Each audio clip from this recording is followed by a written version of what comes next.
Hi, I'm John McDonald.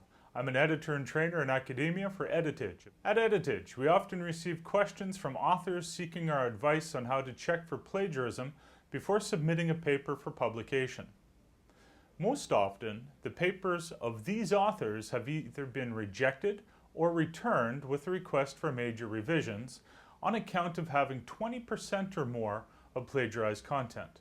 Many times, it's because non-English speaking authors have difficulty paraphrasing or summarizing scientific literature into their own words. Paraphrasing is rewriting content from the source material into your own words. This video will provide you with some tips on how to paraphrase English text effectively so as to avoid unintentional plagiarism. First of all, read and reread the source material a few times until you clearly understand what it says.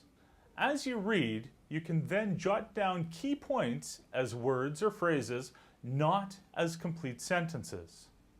Next, put away the source material and try to write down whatever you've understood from it. At this point, you still might be using words from the source material as that is fresh in your mind. Now, consult the source material and reword your writing wherever you feel there is a marked similarity with the source material. You might face some difficulty in rewording in such a way that your writing is completely different from the original text. These strategies will help you overcome this hurdle. Number 1, use different vocabulary with the same meaning. For example, in the original text, it can be difficult for a non-native speaker of English to paraphrase English text by himself. As a paraphrase, it can be challenging for a person for whom English is a foreign language to reword English text without any help. Number 2, you can change the order of the words.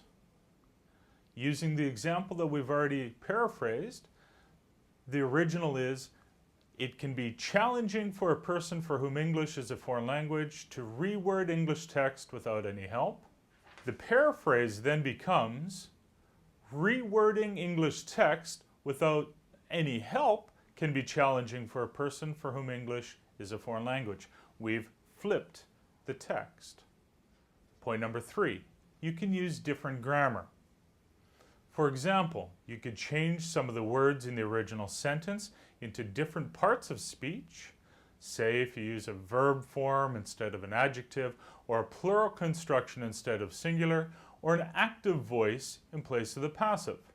Then the entire construction of the sentence will change. For example, we're now at the point, it can be challenging for a person for whom English is a foreign language to reword English text without any help. By following these examples, the new paraphrase becomes, rewording English text without any help can be a challenge for people whose first language is not English. I hope you find these suggestions useful.